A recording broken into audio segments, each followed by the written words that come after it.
बाजार में एक अजीब बात हुई। एक दुकानदार ने अपने ग्राहक को खुद अपने पड़ोसी की दुकान पर भेज दिया। आखिर क्यों, जानकर आप हैरान रह जाएंगे। एक मर्तबा एक शख्स कपड़ा खरीदने के लिए बाजार गया। एक दुकान में दाखिल हुआ, बहुत से कपड़े देखे। दुकानदार भी पूरी खुश इखलाकी से मुख्तलिफ कपड़े दिखाता रहा। बहुत देर बाद उसने एक कपड़ा पसंद किया और दुकानदार से उसकी कीमत पूछी। उसने कीमत बता दी। उसने दुकानदार से कहा, मुझे ये कपड़ा इतने इतने में दे दो। इस पर दुकानदार थोड़ी देर खामोश रहा, फिर बोला, क्या आपको ये कपड़ा पसंद है? उसने कहा, जी हाँ।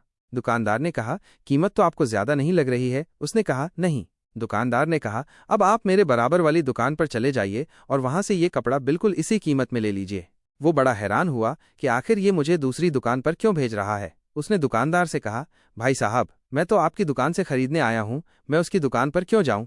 दुकानदार ने कहा, आपको इस बहस में पड़ने की जरूरत नहीं। जो कपड़ा चाहिए वो वहां मौजूद है और आपको उसी कीमत पर मिल जाएगा, जाकर वहां से ले लीजिए। उसने कहा, पहले मुझे वजह बताइए, क्या वो दुकान भी आपकी ही है? दुकानदार ने कहा, नहीं। उस खरीदार ने जोर देकर कहा, जब तक आप मुझे वजह नहीं बताएंगे मैं उस दुकान पर नहीं जाऊंगा।